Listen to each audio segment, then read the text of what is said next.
start gravitating towards the tables with maps. Grab any available seat because we're going to set additional tables up when we run out of seats. We just didn't know how many people were going to come. Thanks very much.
Yeah, I think over here.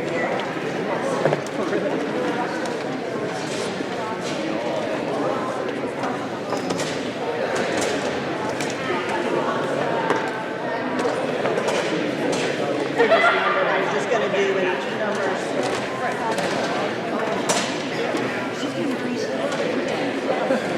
Should we get a little live stream going? I'll prop my phone up here too. Yeah, sure. I can grab another chair.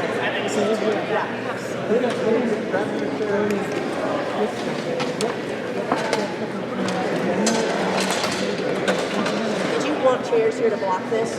Is that what you were doing? No, oh, it'll okay. be okay, yeah. Okay. No, I got it. Just pulled it too fast.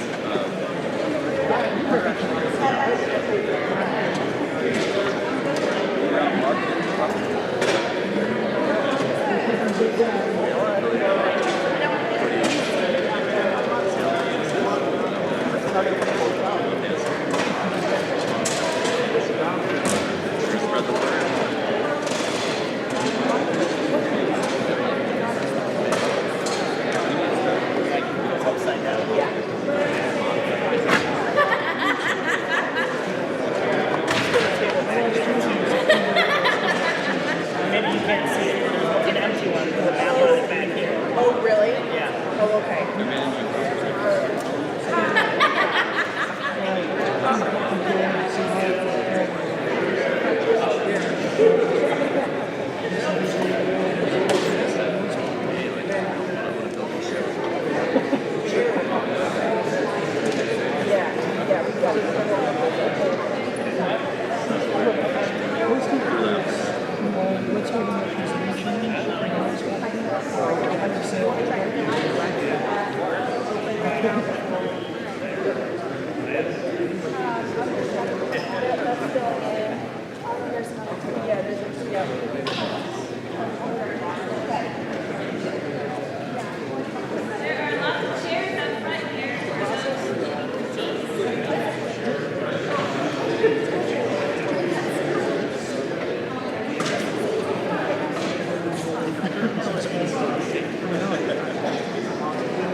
Oh, okay. I was like, I was pointing at the good seal.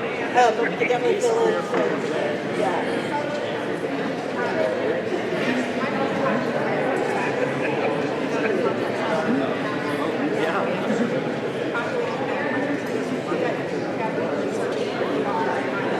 You're trying to kind of fill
warning now to find a seat, please. And then we can decide if we need another table set up.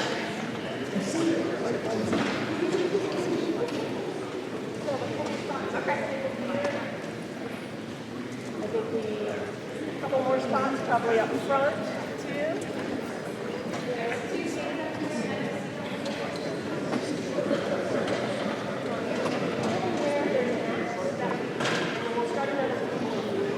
Looks like there's some spots.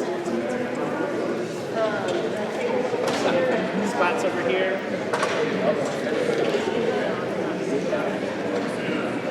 couple spots there. Right here.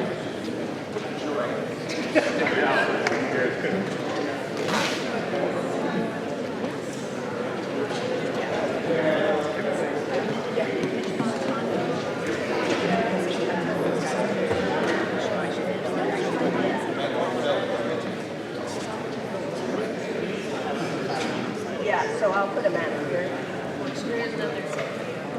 There's 3 spots out there.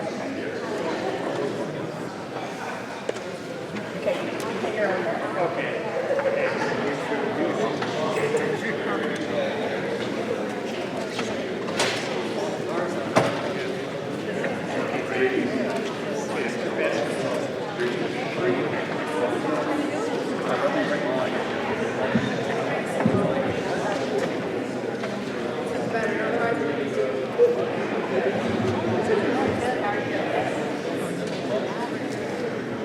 All right, it looks like almost everybody's found a seat. There's 2 more seats over here that I can see. Those looking right up here in front. Just let us know. Okay, so welcome everyone. Thank you for coming tonight. I'm Sarah Fox, and I'm going to have all of the staff just raise your hand because tonight, as we're doing our whole activity, and you have a question, you kind of know who to look for. Pretty much we're all wearing City of Camas name tags, so we're kind of obvious too, but we're also the ones not sitting at tables. The bathrooms, they are located just to the right of me. There's a kind of arts sign right next to there's a theater there, so there's bathrooms there. There's also, if you're going to go back down this hallway to the right, there's another set of bathrooms.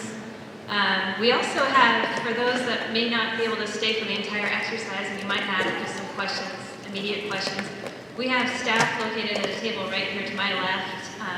There's a little Q&A table, so if you just need to step away and ask a question, we have staff that's going to be sitting there the whole entire time. And then we also have some handouts out there at that table, some snacks, and I think that's it for kind of the orientation for the evening. And we're about ready to get started. We're going to have some opening comments by our mayor. And then we'll come back to the rest of the presentation. Thank you. First, thank you everyone for coming out. This is something that I'm passionate about. I think it's extremely important. I know it's extremely important to all of you, and it requires everyone to come together to figure out how we're going to develop and what the community is going to look like in the future. I also want to thank the teams and the staff that you know, again, I see a lot of behind the scenes, how much work they put into it, how much time they spend with the community in educating and understanding it, and I truly appreciate it, as I'm sure all of us do, the hard work that you guys do. And then thank you to the landowners as well. They've been wanting to be part of this decisions as well, or to kind of work with us as we try and develop and understand what we're doing. So I think that's an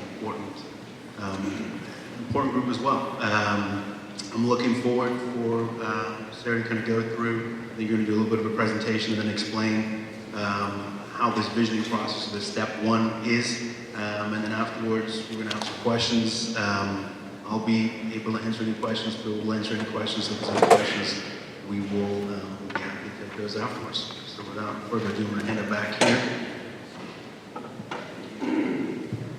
All right. So just a few warm-up questions for the group.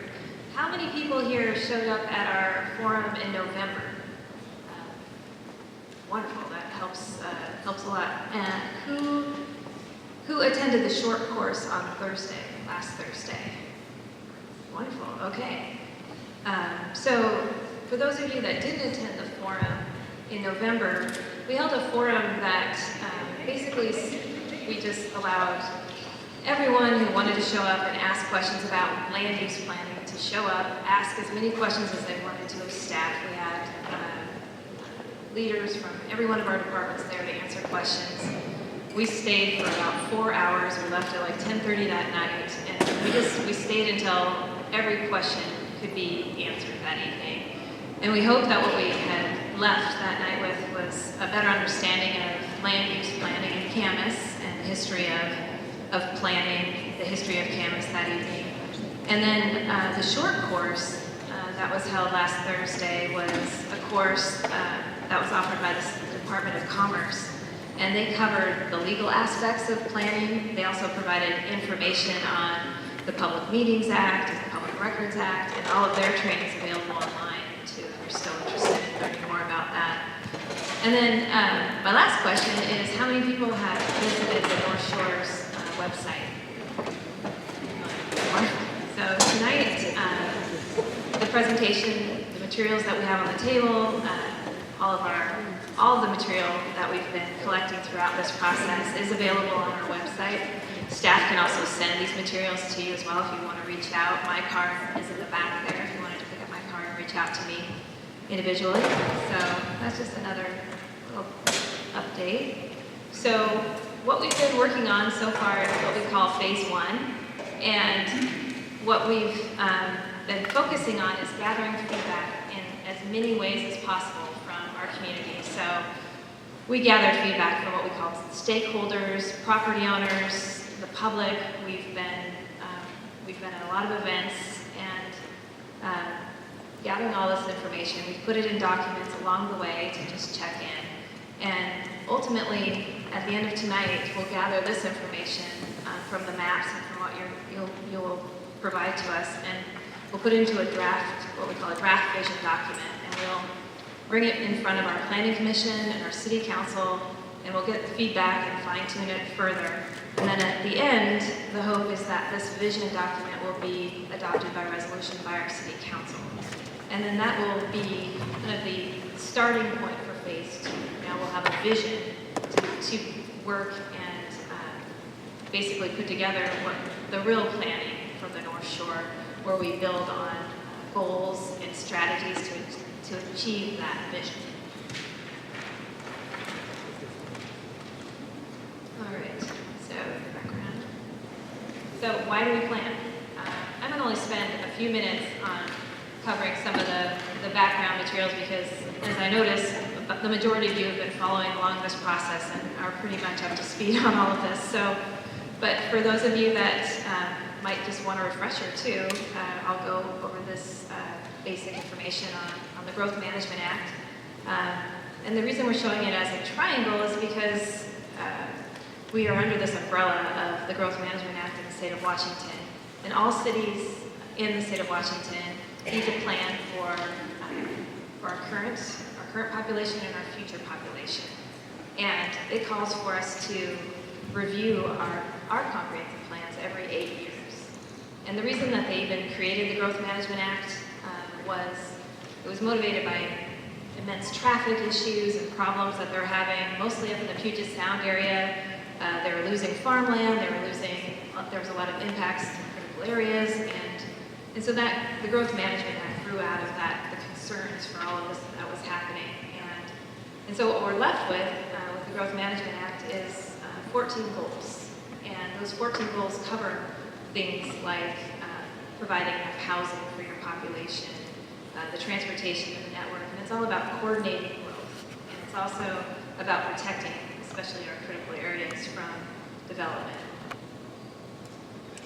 And then, as I was mentioning, the next step kind of under that umbrella is our comprehensive plan for the city of Camas. We've presented in earlier presentations kind of the steps along the way that we've had of previous comprehensive plans. But under this comprehensive plan, it includes the goals, even specific goals for the North Shore area. And it says to encourage master planning that allows a more intense level of development, well served by transportation options, and includes facilities for pedestrian and bicycle travel, a range of housing choices, and a mix of shop services and public spaces. And within that goal, there's several policies to go along with that goal. And sub-area plan. So the next step along the way is the sub-area plan, and we've mentioned this before, but it's an optional process, it's an optional element of all of our comprehensive planning. And what it looks at is a specific area of town, or a specific area, just to generalize. And this plan is unique to that specific area, and it can have specific, unique zoning regulations, design regulations for that area. But it's supposed to really respond to the needs of the community. Why do we plan? To evaluate existing conditions, reallocate land uses to best meet the city's needs. And it's all about planning for what we want to happen, not react to what we don't want to happen. All of our comprehensive plan is a 20-year plan. So it's looking out 20 years and saying, what do we want this city to look like? Our community needs to provide ourselves the best chance for managing our future. So the North Shore, one thing so this map that we see up there is just showing on the North Shore, I'm talking about looking to the future. When the city annexed in 2007, ever since then the city's been acquiring property for parks, and it's all in this long-term goal of having that continuous trail network. And so this map shows the proposed trail networks connecting to the existing trail networks. It's also showing of what the areas of land that are already set aside, or we hope to someday set aside as well. And then the North Shore area, so what is it? It's about 800 acres. And we've mentioned throughout that the boundary is not set in stone. We're identifying an area that we've been hearing a lot of feedback from the public so far that seems to be pretty accurate as what everyone imagines is what we would consider the North Shore. About 270 of those acres are publicly owned. That's not all city-owned land, that includes county land. And then the remainder is private property. And then why the North Shore? This question's been asked quite often actually over the last few months. This graphic that I'm showing is actually from our comprehensive plan. And in our 2016 comprehensive plan, we identified other sub-areas in the city. And the reason we identified these areas is because the city's leaders decided that these particular areas had their own characteristics, and they would like someday to do further planning in those areas, that perhaps those areas do elicit more fine-tuning on zoning, perhaps, or shifting of the land uses there. And the North Shore was the area this year that council, not this year, we're at 2020 now, but in 2019, when council was considering which sub-area to begin work on, they analyzed all their choices and decided to move forward with the North Shore. A few of the reasons for choosing the North Shore was the change in ownership. The fact that we have moved forward so successfully in acquiring 100 acres over this last year was one of those reasons. It's also because the city now has 100 acres, we need to rebalance that acreage. The city's plan for most of that acreage is to put it into parks, trails, and the current zoning on that land is housing or commercial. So we need to really look at what do we need out in that area absent those areas now that are being set aside for open space. All right, I went pretty fast, and here we go. Steve will take it from here. Thanks, Sarah. We just wanted to, before we dive into where we do a lot more listening to you than talking, kind of report back to you on what we've heard through the outreach that we've done over the past 5 months or so that Sarah mentioned earlier. And you can see the list up there of the different activities that we have been at, or events that we've been at, and activities that we've held over the past 5 months. We've really done 2 rounds of outreach. The first one started in September and extended into October. We talked to a number of people through stakeholder interviews and these broader community conversations at some school events and a farmer's market. And we also did the first of 2 online surveys, which we got 583 responses. So, first of all, thank you all for however you participated in this process. It really helps us understand what direction we want to go. After that, we got so many responses from that first survey, we decided to do another round of outreach. Sarah mentioned the community forum. We did a workshop with high school students at Discovery High School and did a second online survey that another 600 plus people responded to. All the information from all the outreach that we've done can be found online on the project website. It'll be posted tomorrow, I believe, the most up-to-date information. Tonight, I just want to talk a little bit about that round 2 outreach. So one of the things we did was went to Discovery High School and did an exercise similar to what you're going to do tonight. Nicole's going to come up here and describe it in just a minute. But you can see by the way the different colors are arranged that we had students focusing on or showing different preferences for what they wanted to see happen in the North Shore area.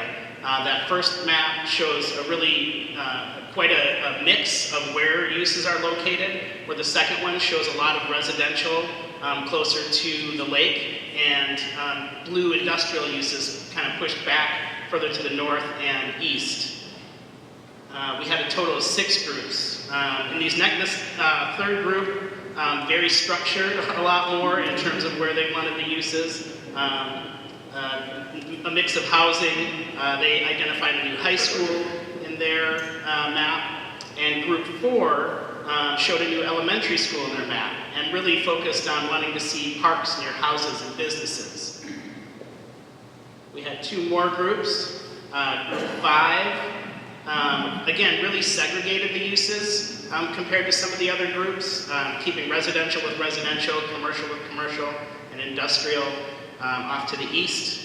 And then finally, group 6, dispersed business areas, larger areas for housing.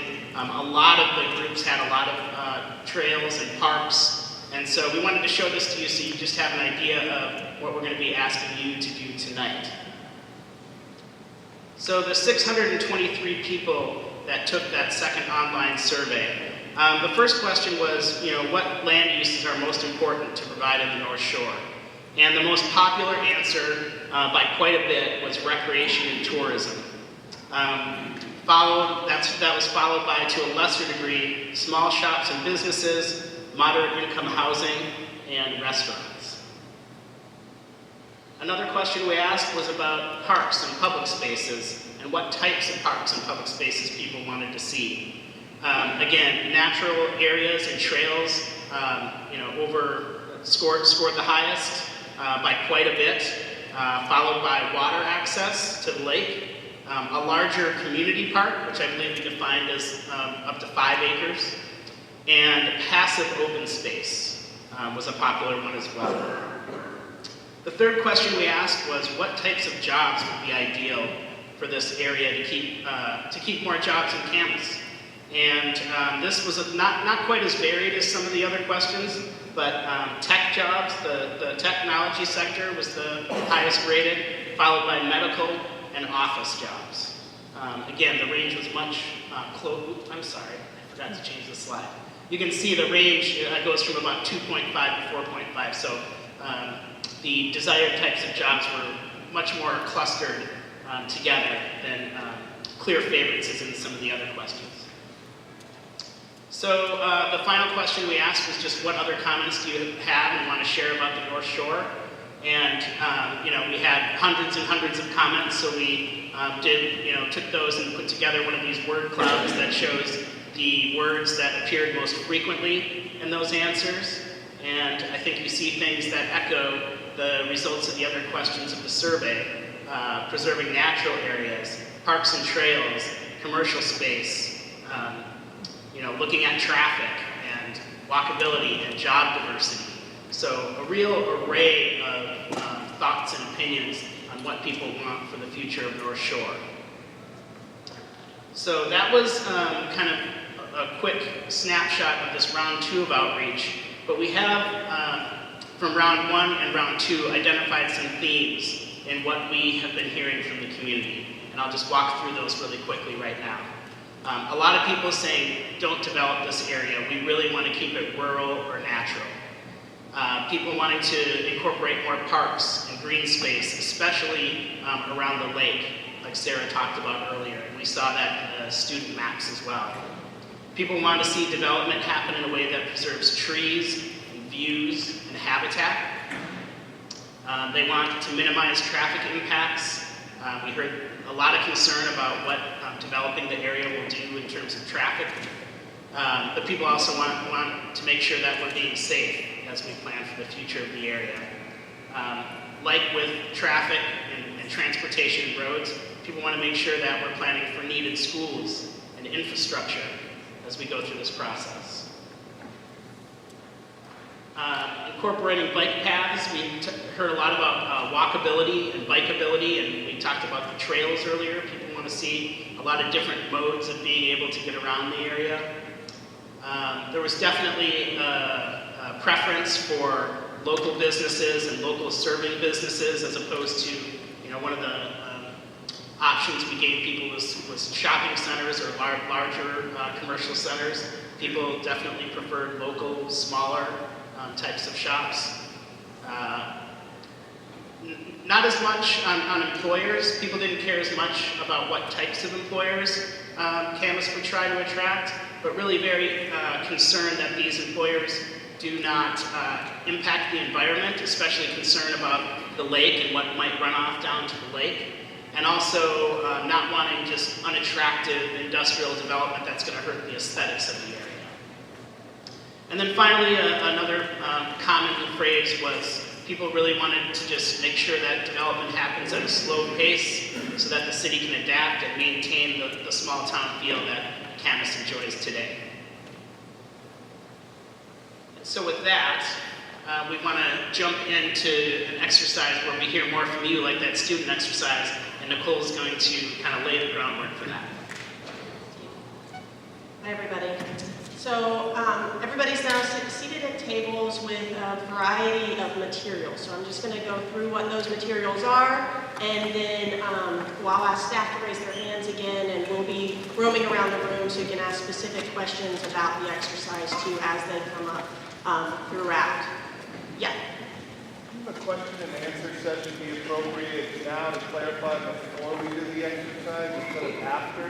Well, we really want to make sure we have time to get to this exercise, and there was a lot of the Q&A that happened at that forum that Sarah mentioned in November. And so I think some of those clarifying questions can happen at the individual tables, and then we'll have time to clarify further after the exercise through that open Q&A, and we'll be here as long as you need. And do you want to make that decision, or do you want to put it to the room maybe? And Robert's raising his hand back there. Yeah. If you want to come talk with me now, feel free. Philbert, whether it be the other director and I are going to be available along with you. If you want to get some additional side. I've got a tendency to go to the side of the room and have private conversations. It's probably something that people that I've spoken to or hopefully kind of get away from. So again, maybe you guys want to make that decision sitting around the room, or do you want to put it up to the citizens? I'll set up at the end to answer any questions. 30 minutes. Before the In exercise. 30 minutes. We're going to do the exercise, and then we'll have time for everyone to stay and ask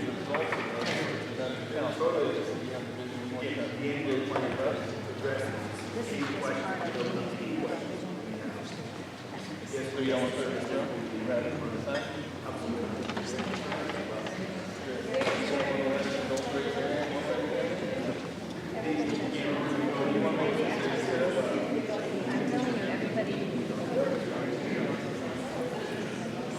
If we could too, it's hard for everybody to hear just some of these side conversations. So if let me just explain the exercise, and then there'll be staff around to give further explanation. And like we said, there'll be plenty of time for Q&A at the end too. We'll all come back together and have that Q&A at the end.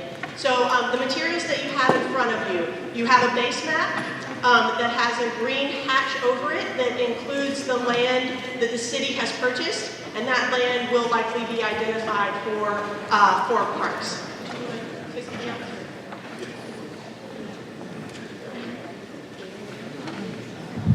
No, I was just saying at the end, we will answer all the questions. We'll make sure that we keep it timely. I think this is phase one of a project that we're trying to get to, so I think there's benefit if we kind of go through the process, and then afterwards we'll be happy to answer any questions in regards to the entire process as well, or any specific questions when it comes to North Shore, any questions in general at all. Sound good, Phil? Everyone? So the purpose of this tonight is to start this visioning process. So are people interested in continuing on with this visioning process right now? Can I see a raise of hands?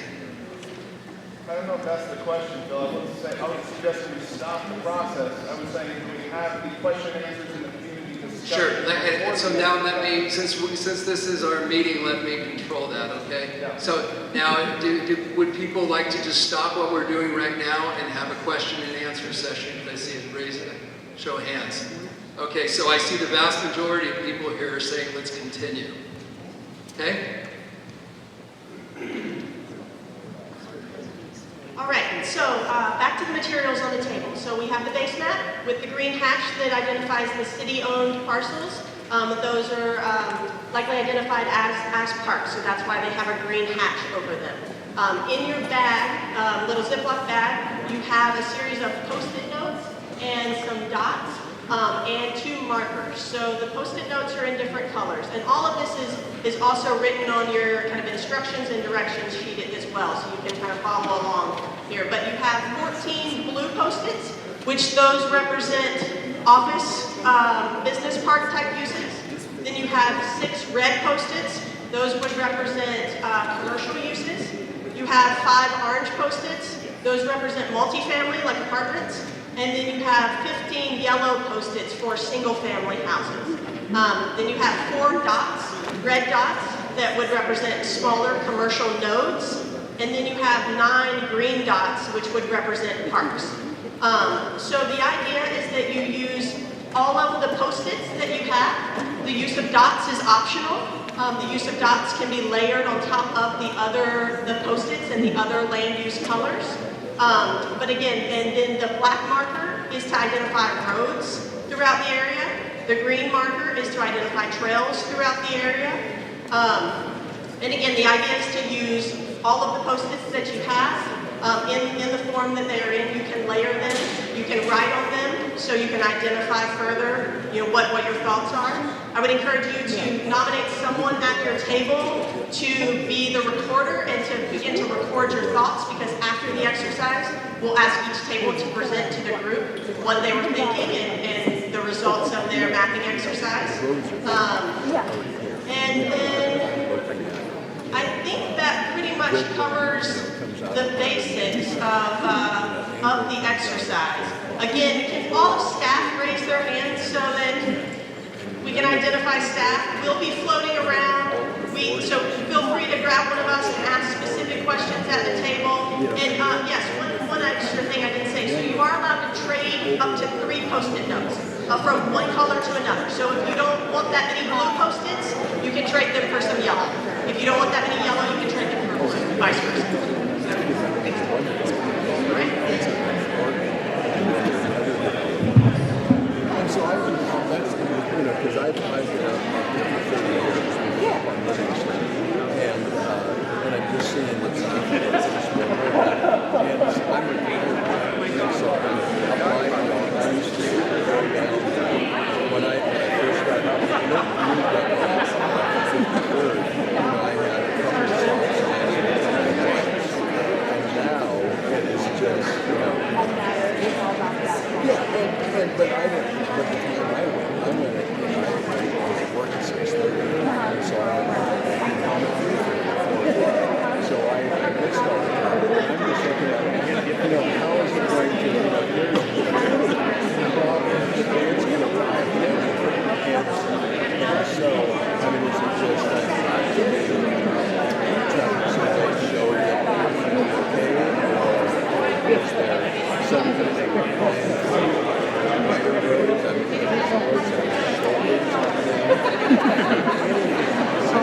In fact, the other day, going west of the river, if someone was tied up there, one traffic was diverted down Engle over the fourth lane. And then, have you ever tried to get out from Engle on the fourth lane? I have not. Okay, well, you've taken your life in your hands, because it is, because the east-west traffic on the fourth lane is just horrendous, and it's kind of a blind. It's a T-intersection, and there's quite a few accidents on that. And there's also been times down by Cobestone where there's been an accident and traffic was diverted. Back and we had to go back up to 237 around or go over the good one. And so, I'm just thinking about, if those, they're at Green Mountain, all of those houses, and there's Evergreen and the school district, and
Perfect. Thank you guys. Have a great evening.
left to get your stickers down.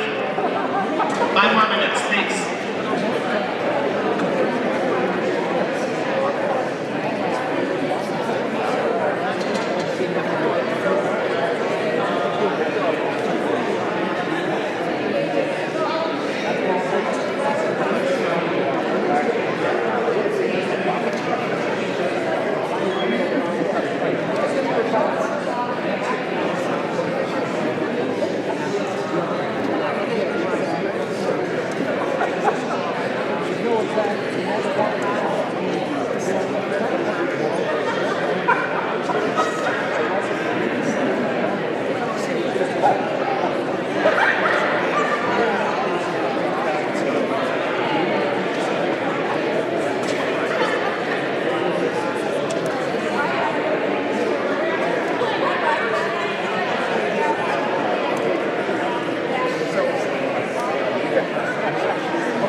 Spokesperson is going to be, and just have a few notes. We'd like you just to try to give us a description of your map in like a minute, and then we're going to have all your maps posted over there on the easels.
Table 1 and go in order. And like we said, we're going to try to hold you to 1 minute, and then Okay, can everybody quiet down? All right, and because one thing is we can't carry this microphone around, but as I was mentioning, when you're done describing the work of your group, we're going to post all of your posters over there, and then when they're all posted, we will have you each get a few dots and go around and just let us know which ones you highly rate out of all of them that you've heard about tonight.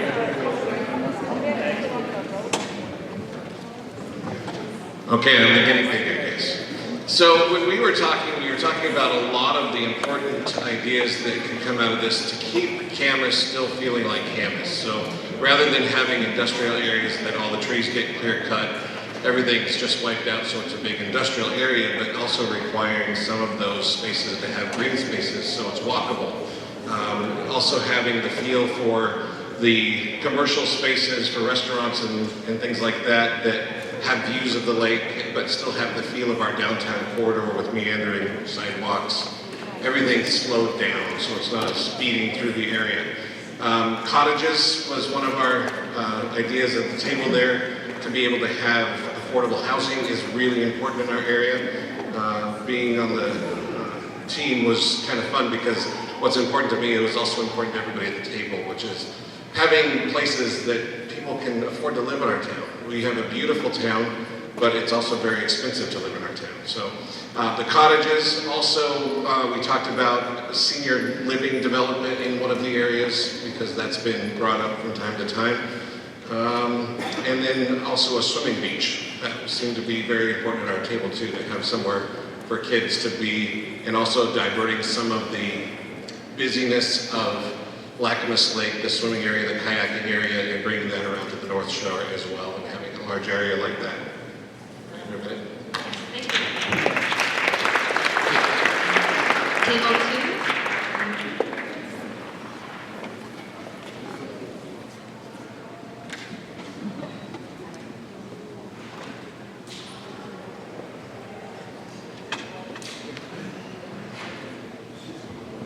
We are the rebels with a cause.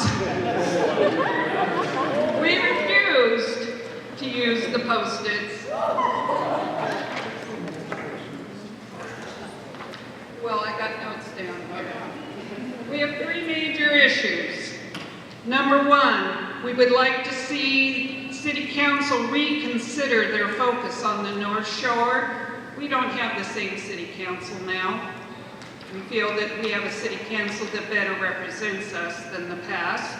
Number 2, focus on mill property to address jobs and housing instead of the North Shore. And number 3, too much light industrial and or multifamily will have a major vehicle impact on the Everett corridor. You can't even handle what it's handling now.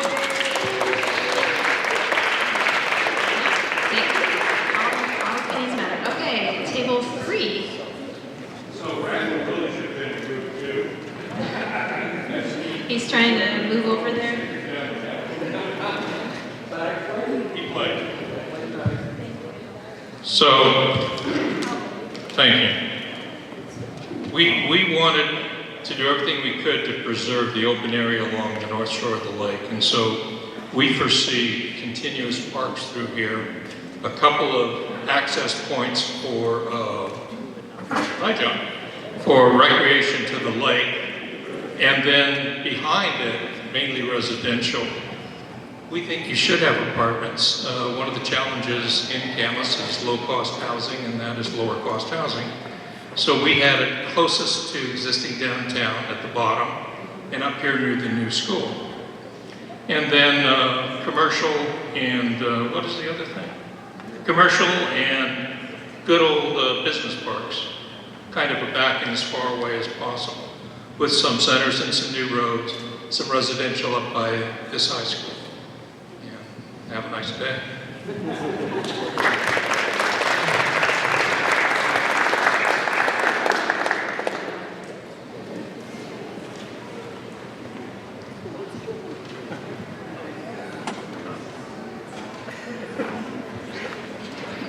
All right.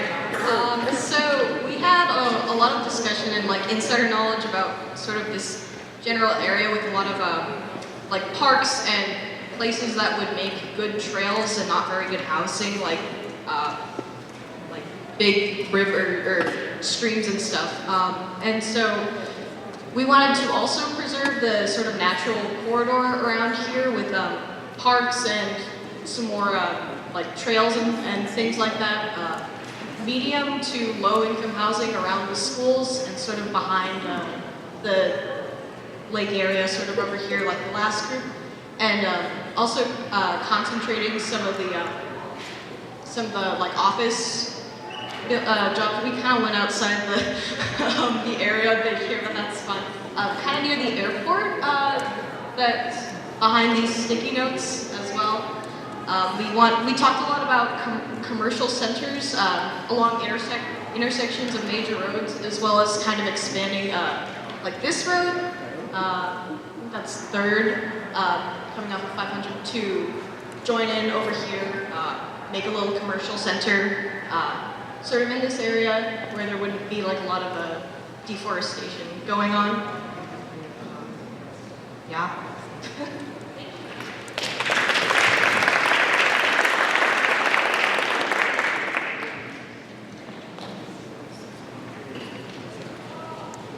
All right, group 5.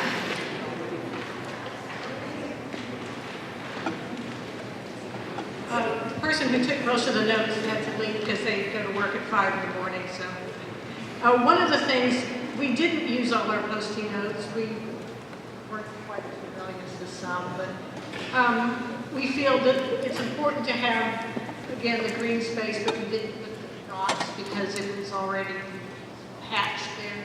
We thought it would be nice to have a small, something for people who are parking to go to the thing, to go and get a snack before they're around the lake. Or we thought when we heard the swimming hole, that sounded really nice too. We'd like to have it walkable. We also talked about the fact that there's no bus access. That right now the only bus access is through downtown, which is down a big hill. So it would be nice to have a bus access through here, especially if you put in multifamily. We thought maybe townhomes would be a nice thing as well, that they're smaller and not take up as much footprint. We didn't want to cut down any of the trees. Sorry, she has really small handwriting. Please plan for traffic and as little deforestation as possible. We'd like to have benches and stuff for bird watchers in the wetlands area. Perhaps turning streets into one way to reduce traffic flow so that you're not. And then also small grocers like a Trader Joe's or something. Somebody mentioned Trader Joe's in our. And also just when you do have development, to keep the trees and not just clear cut everything. I know a lot of this has already been clear cut because it's farmland.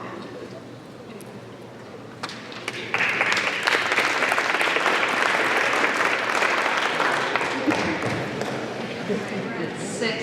Hey, Don, you want to grab that?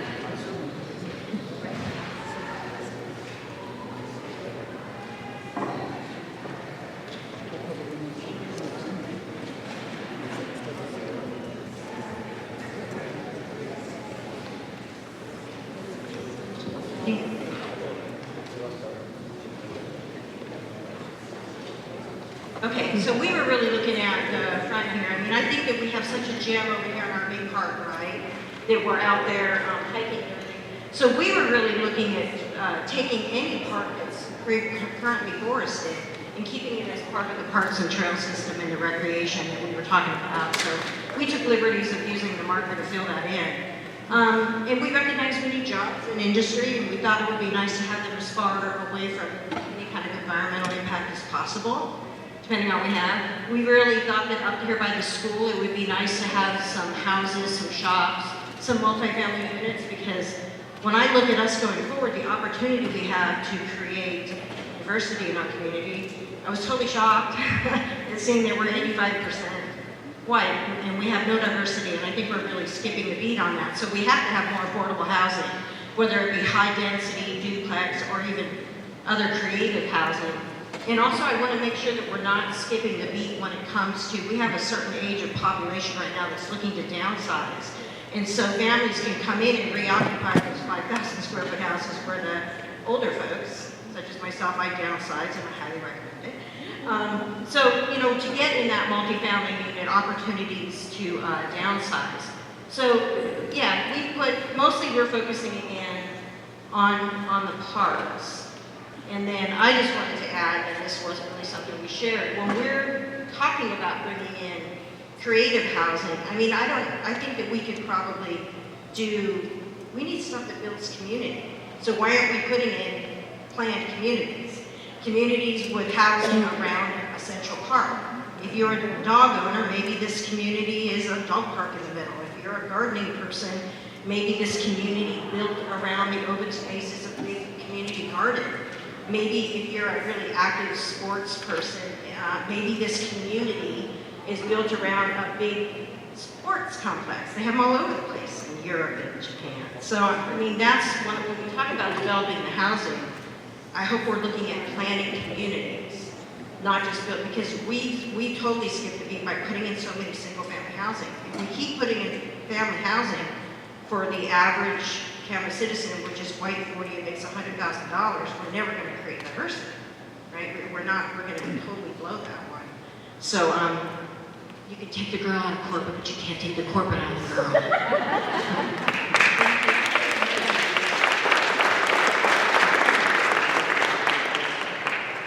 All right, group 7.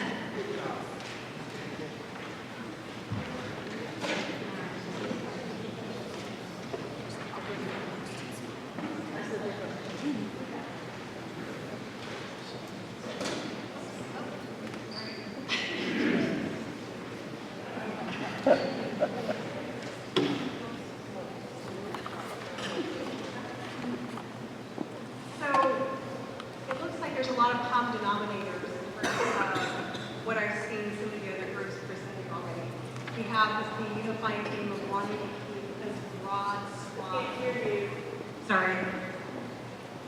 I think one of the common unifying themes is wanting to retain a nice broad swath of parkland, keep the trees. If they're already there, don't cut them down with those little matchsticks that they do in the development. Keep the trees. And then keep put the housing along the road, which makes perfect sense. Do light business, restaurants. I mean, we lost a really great treasure with the Lakeside Chalet. Camas could really use a nice family type dining place where you can go for a run in the morning and then grab a coffee afterwards, with your friends. So there's good places for that over here. Another one over here by the school. Moms, you guys drop your kids off at school, you want to get a coffee afterwards. It's just, it's a really good fit for that.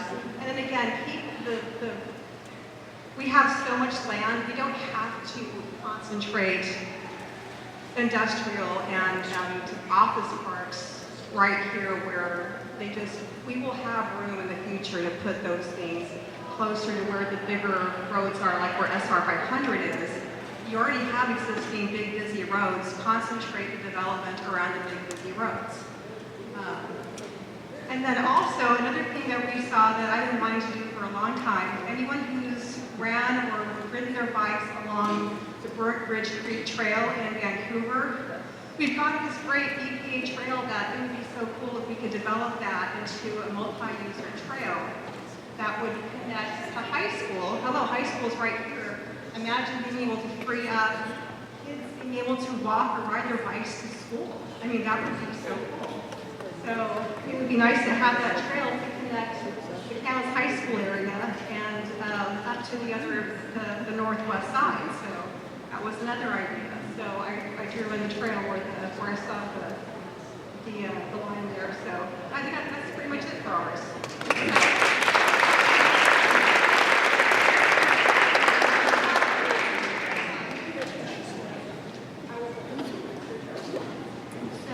what I'm thinking is this dairy part. When I used to go to school here last year, it was a great place for elementary kids, and every morning I would ride my bike to school, and just seeing in the morning, just going to school, walking in the field, just seeing Mount Hood, and just seeing all, and I heard that I actually had some deer on the very bottom of the fences. Some deer were up there, and some of the teachers told me, and I'm thinking, oh, this fog in the morning and all these deer, and if we put houses up there, we're going to see more animals moving in towards our community, and we're just basically pushing animals out with us building more houses, and I think we should keep more of our animals in trees, because we've been tearing down more trees than we should be. With this dairy, lots of it is trees, and just putting more houses and more houses in industrial, and it's really not, yeah, it's just not.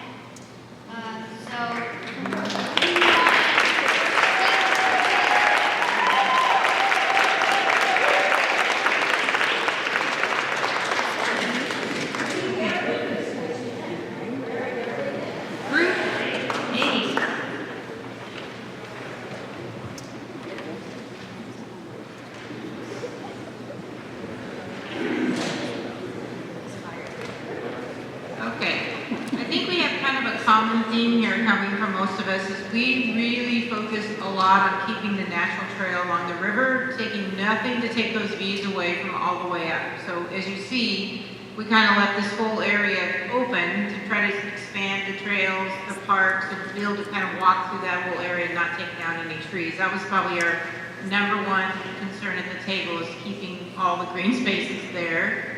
The other idea that we incorporated is trying to keep a little bit of the housing and all this kind of commercial close so people could access into town, because downtown Camas is not that far, and we're trying to instill more walking as opposed to people driving and taking their vehicles down, keeping them where they can walk to the distance. So we wanted to put a little bit of some affordable housing. Maybe there already is some homes there, but homes where people will be more like, I don't need the car, I can walk to Camas.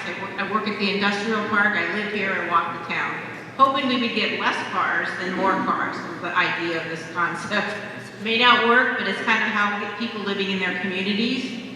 The other thing we really love, somebody else shared this, is using that green space as a bird sanctuary, or having a place, there's a beautiful one down there in Washugo, having a place where we can kind of walk and enjoy all the beauty of the wetlands, because you can't do much else, but the natural habitat is fantastic there. And then we kind of intermixed up here by the high school, again, trying to put we wanted all the industrial to kind of be up high, where we would have it maybe where it would be less visible from the lake, but having some light industrial, bringing in, again, a lot of little mini commercial, what I would call little hubs, like a little cafe, like the Lakeside Chalet, or a little coffee house, where the industrial and even the residentials and schools all have access. And I guess the last piece is we kind of really consolidated a lot of the homes down here and left this almost open to be able to have a lot less cutting of trees. So, thank you.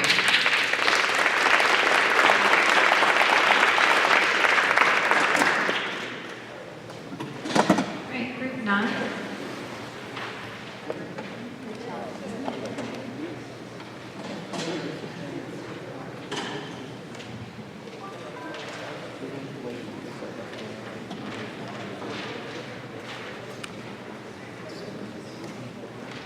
Okay, group 9, we used all of our sticky notes. Starting from the north, we thought we'd slip in a little multifamily next to the school with a big park there. That buffers it from the business park area. The business park, that area lends itself well to the business park zoning code because of the large parcels of open space, and it also provides a buffer for the airport. Can't forget about the airport. Nobody's going to build houses in this area underneath that airport area. The Rose property is likely to be tied up by the city, so that's parks, we hope.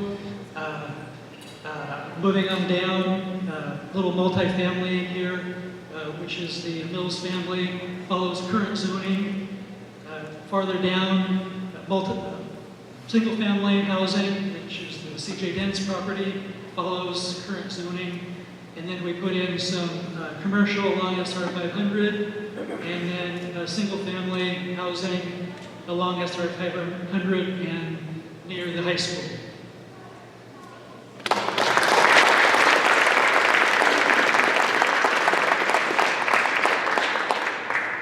Group 10.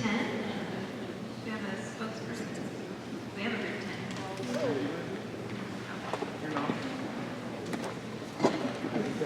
All right, Danny.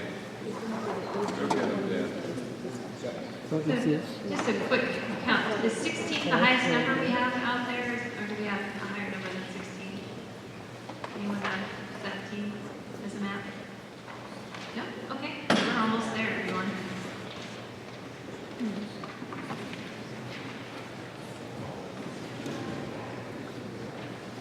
So we didn't use all our stickers here.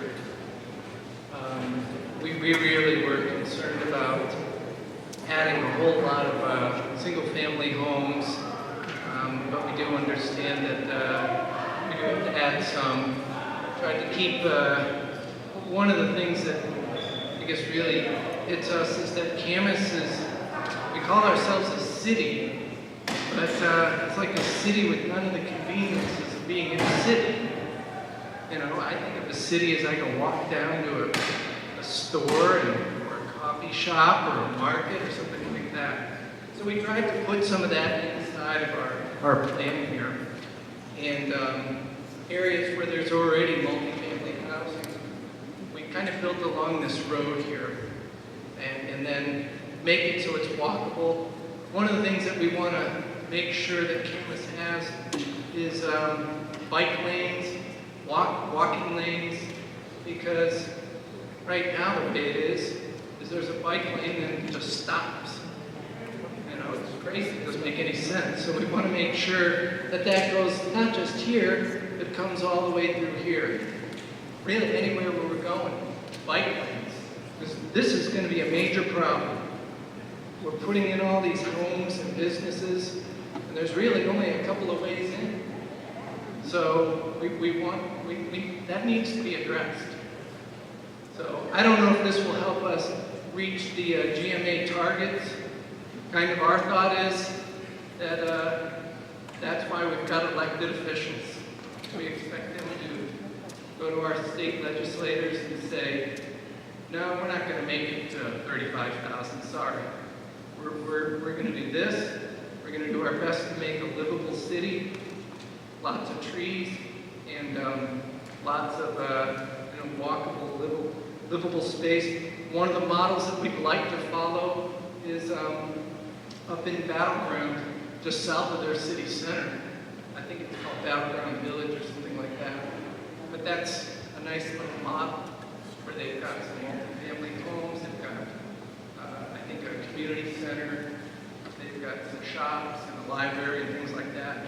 Kind of follow along that model.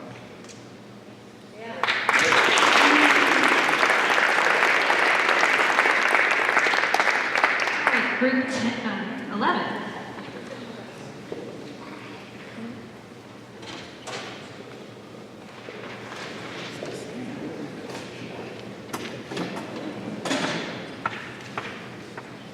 We're rule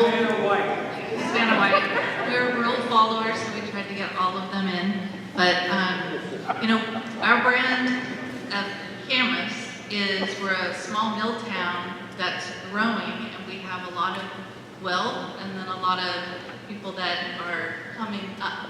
And so we do have to accommodate for different levels of income, but we have the best schools, and we've had some natural changes that are happening. And some of that is like in our downtowns becoming more dense and really active and a fun destination for people from Portland to come to. And then also, we're kind of getting this resort feel at our lake.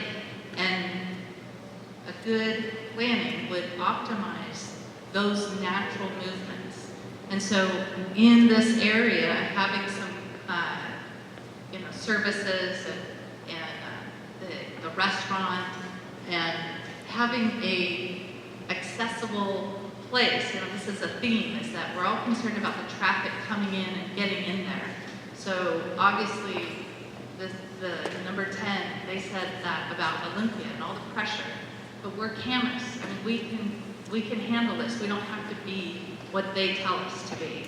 So when we look at this, what we really enjoy is the trail, the walking trails, and I think that's a theme, and the trees along the way. So we tried to make it low density into high density. But one concept that had been thrown around, we like the whole walking trail. I mean, I would love it all the way around.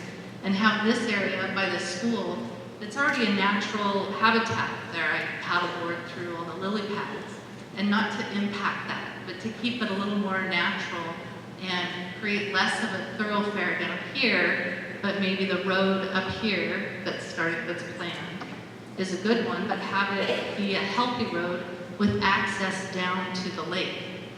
And so perhaps this is a walk trail, and that marina that's already down there, we were thinking this would be a really cool, that you can drive to this area and maybe have a marina, maybe a little bed and breakfast or some kind of services right down here so people can drive up, have a good time, put boats in, put, whatever they're called, skidoos, and that would be an active center, but then have housing that's low density that comes into high density, and then maybe a tech center or something that's easy to access from SR.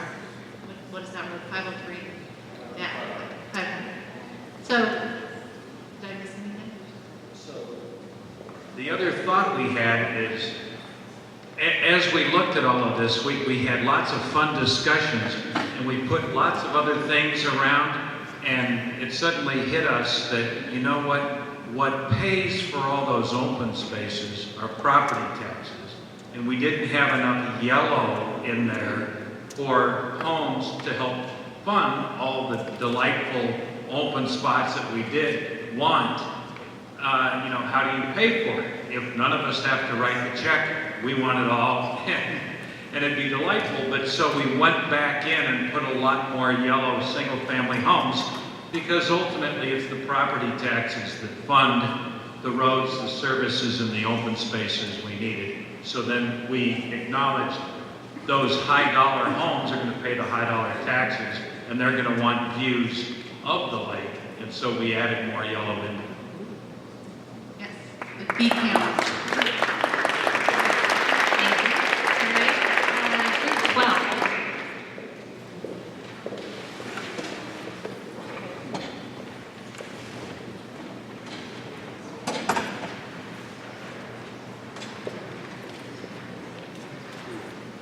I don't know if we mentioned it earlier, but we are recording this whole meeting as well as taking notes on the side as well. So just to let you know the multiple ways we're capturing your thoughts.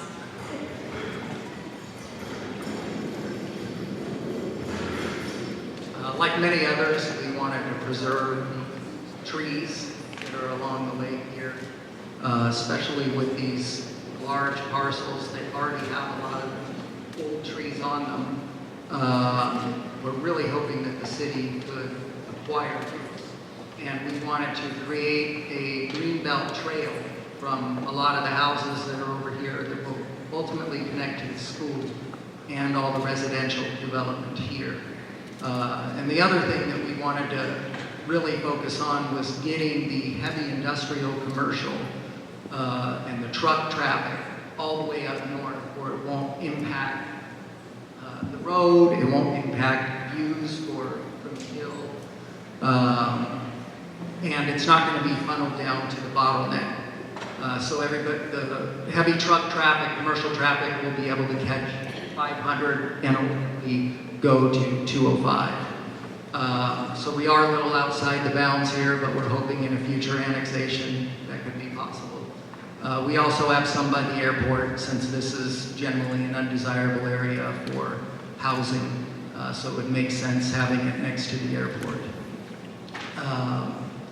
And the other thing is, with this future road, we wanted to have offices, restaurants along this road that would be walkable to a lot of the houses, and then it would also have access to a lot of the green space that is adjacent to it. Along with putting multifamily next to that road, and the multifamily would ideally be attractive development for people who don't want a yard, and they would also have access to the trails and the green space. So we're meeting the density requirements while still giving people access to nature. We really wanted to stay away from single-family homes, especially the high-dense tracts. And Charity had a wonderful idea for this area in here that she'd like to elaborate on. I was very happy not to be laughed out of the table, and that was really my only goal in coming here. So this has really been fun, guys. But I was thinking in this area where the dairy is, the way it's zoned now is when that dairy sells, it's zoned commercial, I believe, and so it would have to, if it was changed use to commercial, would have to go to that and could not revert back. And my thought is to have a cluster, either of planned community or 5-acre lots where there's specialty farming, traditional farming. That would tie in with a lot of survey results, with a lot of the resort feel of the lake, making this a destination for people in Portland and beyond. I think that we have the community attitude. The Camas Farmers Market is crazy popular in the Vide, that would support small orchards and wineries and goat cheese farms and things that would just make this place really cool.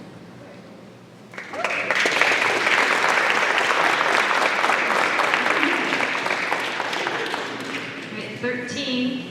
Oh, you're already on your way.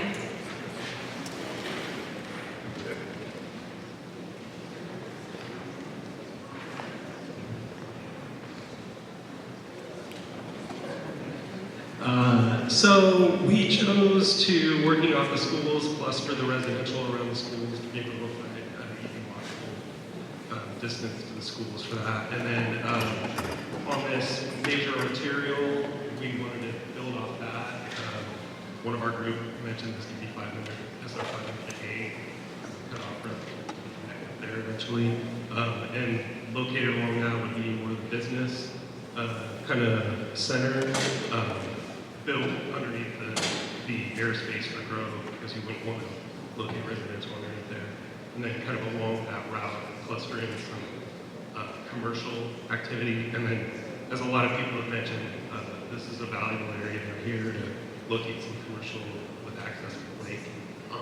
And then the multifamily should be sprinkled in here to provide low-income housing or affordable housing. With access to the schools as well as to the jobs and home base. And then we also have a trail network delineated along the power lines here that could potentially tie back down to Ridge Creek with some parks sprinkled in.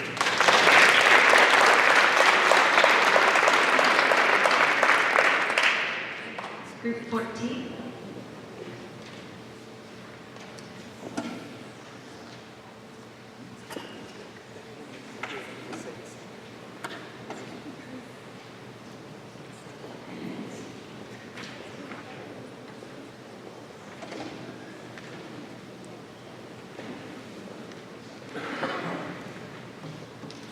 We started by considering that Grove Field is not a good place to put houses in front of, so almost all the groups did the same, made the same choice. This is our light industrial area.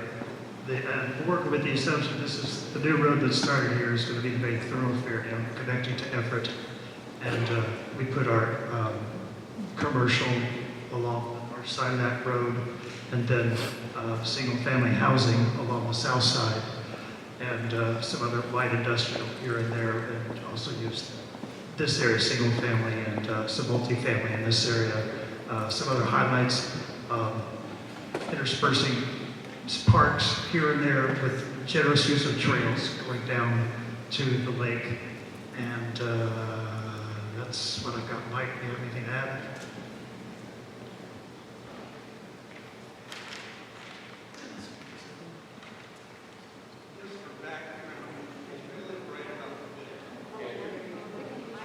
Okay, just for your information, I live right out there. This airport is always flying over my house. I don't want them flying over other people's houses, especially if somebody doesn't quite make it, okay? So we put light industrial here, and in hopes that they build strong buildings. We put commercial along the road because, you know, it's going to be kind of like Bill Lane. That's where you're going to go to get your stuff. And I'd like to mention that I'd like the road to be named Johnson Road. Because Johnson has been a good neighbor to me for 44 years. Okay. We put the houses on this side because, you know, people are going to want to look at the lake. I mean, you look at the other side, they won't look at the lake. And so it's really a convenient place. All the green marks are parks in between the housing. All this area here is already designated as the park master plan, so we left it clear. We didn't go over here or anything like that because there are already houses over here, and they probably wouldn't like us building over. And then we mixed in the multi-housing because they need to be part of our neighborhood. So that's pretty much where we are.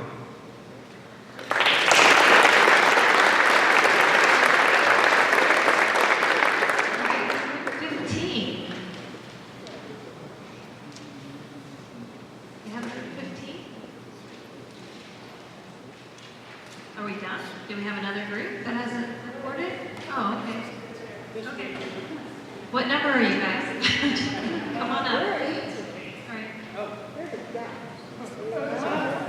Come on up.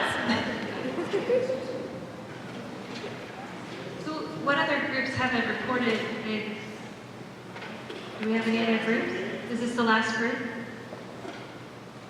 Are you shy?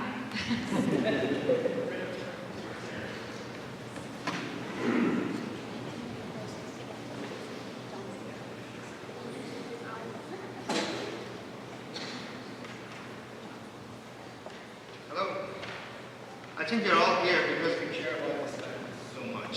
It's such a beautiful piece of land, it's such a beautiful area that we've all enjoyed for so many years. And the farm, the lake, all the green space is so beautiful. We don't want to see it being developed and just as a good old way that anything else is in. So I think we need to come up with we talked at the table, we think that we need to come up with a master plan for this area.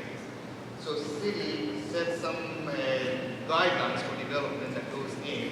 So the area is preserved as a nice area, and the development that goes in is a good development that raises the tax base for the city while creates a nice community for people to enjoy for so many years. The industrial can be along where the runway is here, where nobody wants to build any houses. And it can be pushed further north, so it's out of sight. This area, even though it's flat and it's a dairy farm right now, and it's meaning that use, possibly it's not the best idea to put the industrial over there for the future. But just creating a community where there is a mixture of commercial, the multi-family, and the single family is possibly the best use for this land. And we can create some kind of a commercial hub near the water where the trails are going to be. So there are some cafes and restaurants over there for people to enjoy. While they're going to use the Everett corridor as the main commercial corridor here, along with some other hubs there, but mostly single family and multi-family.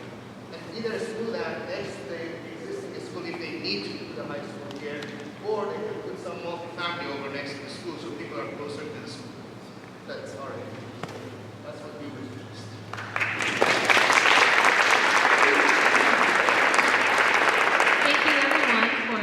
Presenting your maps and our groups. Do we have anyone else that hasn't presented their maps? No?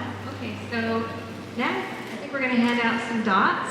Yeah, we'll hand out 2 dots to everybody. Thanks. We'll hand out 2 dots to everybody, and then you just place your dot on one, or you can place both on one board, or separate them between 2 boards, which one you like the best. So that's the next step. So we'll just hand out the dots over here by the boards. Everybody wants to make their way over. Give you about 10 minutes for that. 10 minutes, and then we'll switch to the next part for those of you that want to stay for Q&A. So this last part is, please vote.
Born and raised out in this area now.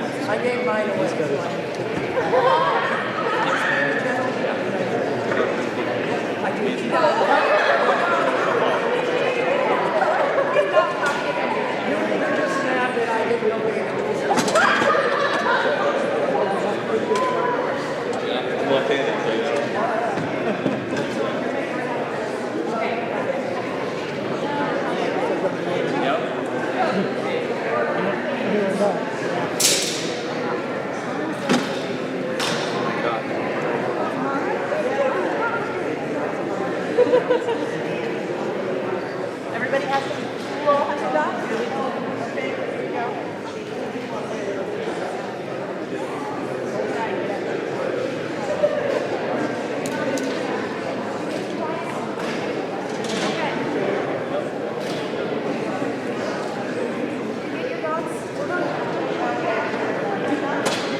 staying.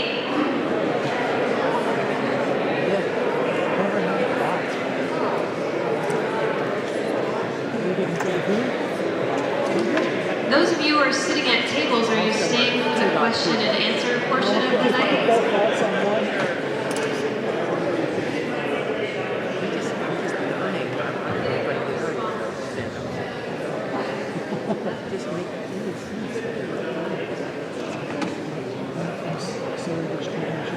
All right, so we're going to start the question and answer portion in about 2 minutes. If you'd like to find the table, 2 minutes.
Portion for today is not for just me standing here answering questions, but we do have quite a lot of our staff here from our planning department, our engineering department, our parks department, so we do have a range of our other experts here to answer your questions. So maybe we can start off with hey guys, who has have a a good question? evening. Thanks again, yeah. You're here. Okay. Want to come up to the mic? I guess the portable mics were broken tonight. I would like to find out what the general consensus is of the Lake Road. Or when you're saying let it be green, let it be a green path, are we closing off the Lake Road so it's a walking path, bike path, not a traffic road? Okay, yeah. You're talking about Ledbetter Road. Yes. Do we want Parks Manager to answer, or should I just answer it? Okay. So the plan for Ledbetter is generally that it will be shut down from cars, and it will be a trail, and it's been on that comprehensive parks plan for probably 15 years, at least 13 years now. And so the part of the parks plan recently is just looking at more detailed analysis of exactly where the road would stop, where they put a parking lot for cars so that the trail can continue. So that's been the current planning phases. And I'll just add to that this isn't something that the city is just going to go out and shut down the road without alternative on Ledbetter Road. This is something that as we do a deeper dive, as we continue to do our transportation planning, to make sure there's an accessible network of roadways out there that can accommodate the traffic that is currently using Ledbetter. Part of the concept with purchasing land on that North Shore and protecting the backdrop that has gone on, it is in purchasing these lands, for instance, the Ledbetter House and other properties, you minimize the need for access directly on it. And so over the years, the city's continued to work with different property owners to ensure access where it's necessary, but also to acquire the lands that we felt were necessary to protect the backdrop. So, any next question? Bill, put the mic up to your mouth. Like this, is it better? Okay. John, I'm sorry, it took me. Just so people can hear, life is about choices, and what are the cost of those choices? So can you tell us what the cost of that choice is to shut down Ledbetter Road? No, I cannot.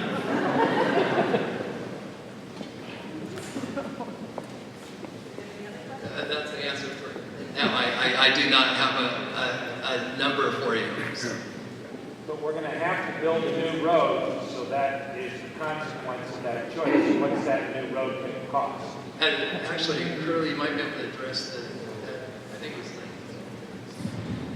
Yeah, as I mentioned to John earlier, I don't know that number offhand. We can get you that number, though. We have a thumbnail amount for that roadway. We would also expect some of the growth that comes into the area to pay a good portion of that cost. So what we're talking about is under the 2015 comp plan. There's a transportation plan that was associated with that. There is a number allocated to this road that would go through the North Shore, through the Johnson Dairy area. Those costs would get updated as time goes on as well, because what was looked at just a few years ago would be different today. It changes every year with the cost of materials, land, etc.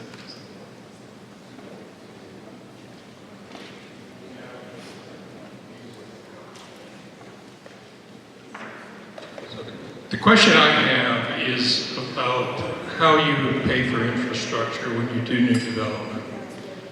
What can you require a developer to provide at their cost, and what ends up having to be borne by the city and ultimately the taxpayers of the community? For example, we've heard talks about a planned community with a nice recreation center.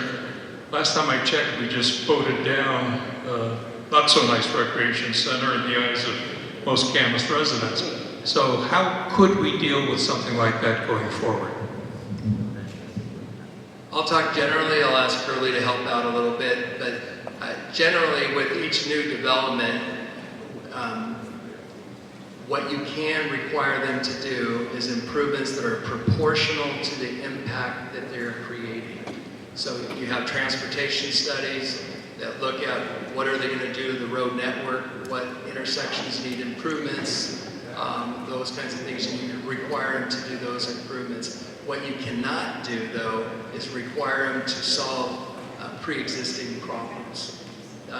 And so you can't have them pay for something that's not proportional to the impact they The city currently has a number of funding sources that we use for transportation improvements. Most of these funding sources are all determined at the state level.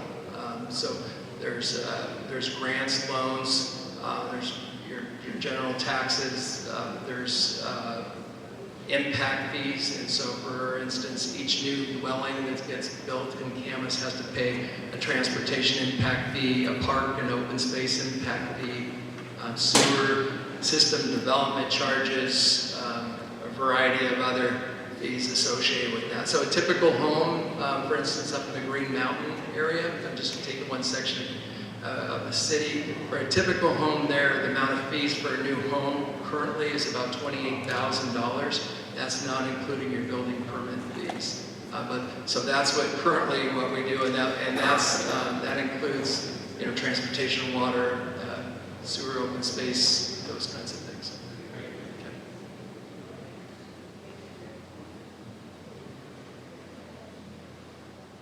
Thank you.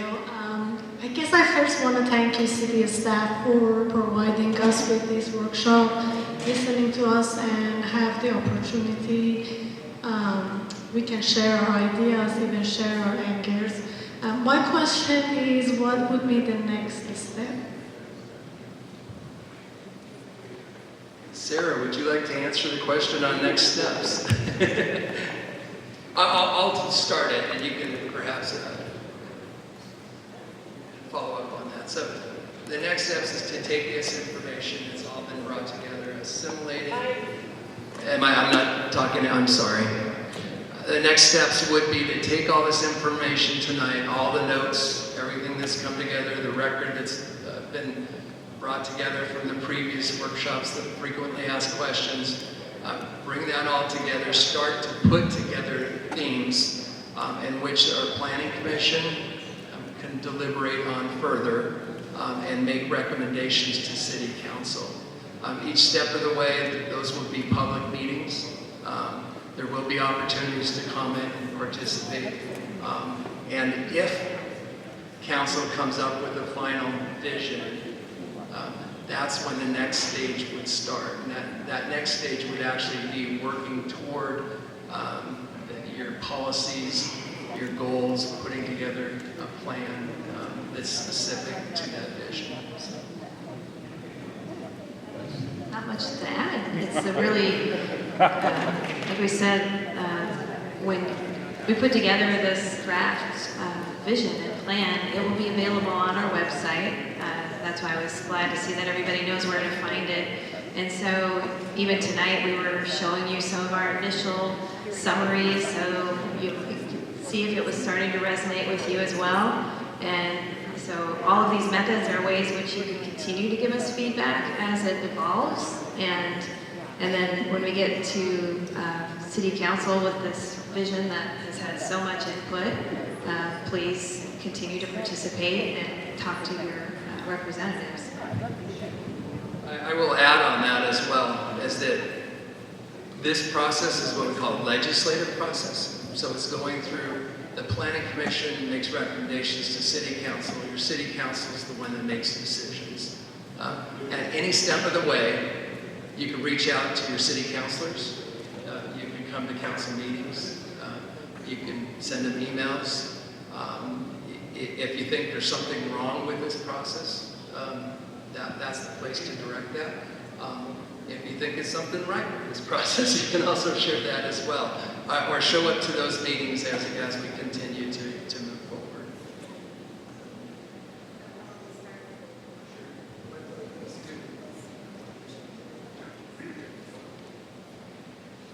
I don't have a mic to walk around this. Thank you, and I must admit I was a little dubious of this process, but thanks to our rebels at Table 2, I hope our new mayor and our elected officials see that the most yellow dots are on a map that suggests our vision be expanded to include the whole city and the planning be done for the whole city and not just the North Shore. Then I'm going to go. There you go.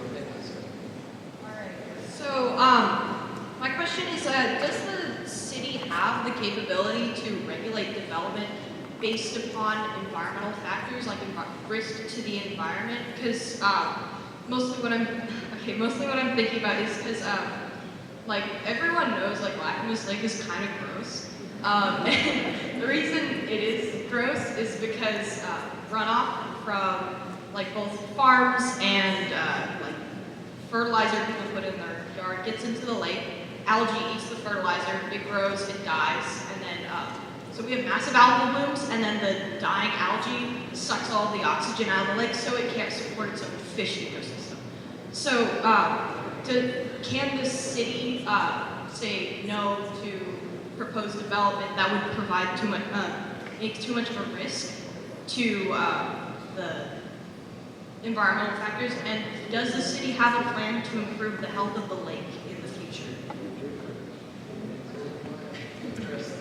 I can address the part about the lake, but as far as develop the whole impetus of our Growth Management Act was about the environment. So we have environmental regulations in place today. We have environmental regulations in place in which any development that comes before us, it's called, one of the umbrellas is called the State Environmental Policy Act, which is SEPA. So there's a checklist that's a general checklist that looks at everything from air quality, water, what is it going to do to housing, and it has this checklist that for every development we have to review the impacts of that development based on this list. So that's one of the ways that we look at a new development when it comes into the city. And then we also are looking at that individual property itself, where it might have a wetland on the property or a stream running through it, and the city has regulations to protect that wetland or that stream, saying that development can't be any closer than 100 feet to that, whatever that is.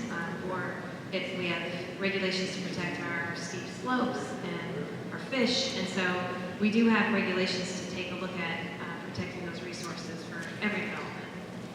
And I'm going to hand this over to Curly, and I want to put him on the spot, but basically there's requirements for stormwater, so all new developments, the water has to be collected, the rainwater hits the roofs, the impervious surfaces, your roadways, your driveways, those kinds of things get collected, and then they have to be treated, detained, and treated and released at a certain level. And if you can explain a little bit more on that, what kinds of things and why that's important to our streams and our lakes. I'm not sure if I can. You kind of summarized it there, so without knowing what you're referring to. So basically, every new residential subdivision has what we call a stormwater facility.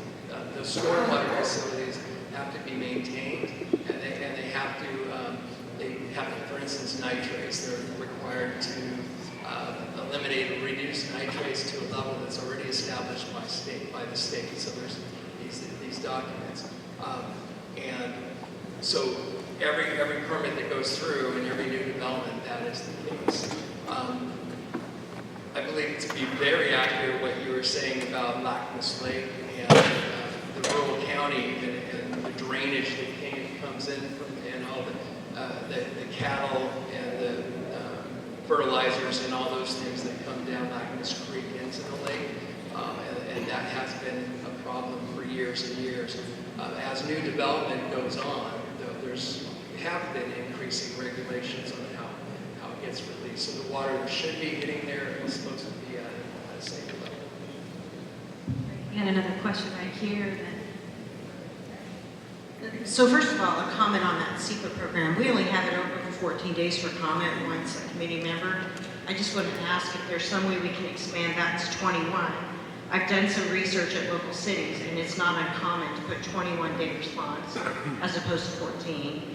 Because in many cases, when you hit a weekend, you have 9 days, and most people can't organize 9 days to respond to a SEPA.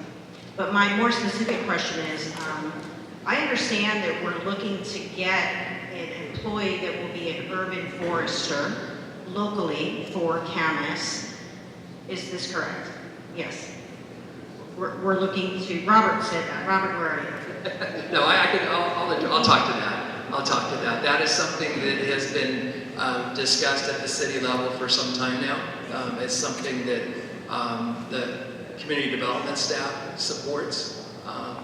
Council has had discussions, but they've been trying to work through how they prioritize the hiring of different departments and still maintaining a budget, and as part of budget discussions, trying to figure out what an appropriate time and is that a priority over other needs. And so that's something that will continue to be discussed. I would anticipate it'll be discussed further this year. I would guess with the North Shore, I think it's appropriate and it's important because we're not capable, even as individual city managers, to navigate all of the federal laws and rules and regulations associated with environmental management. And I mean, even our local policies, our tree ordinance and stuff, have big gaping holes in them. So I think that our community as a whole is going to benefit from someone who understands legally from up high and federally an urban forester to help us with this process. So I think with the North Shore, this invites, right, the opportunity to get a knowledgeable person in that spot. So your voice is being heard, and there's many council members in the room as well. So. You have questions, so I'm going to work my way over this way. How about that? My question is how is the city going to handle the construction of the roundabout without seriously impacting traffic by the lake?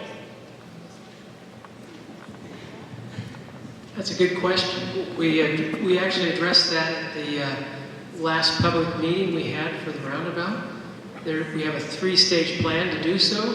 Start building the roundabout is actually outside of the current roadway. So in different stages, we keep the roadway open and keep traffic moving. So we do have a plan for that. Appreciate your question.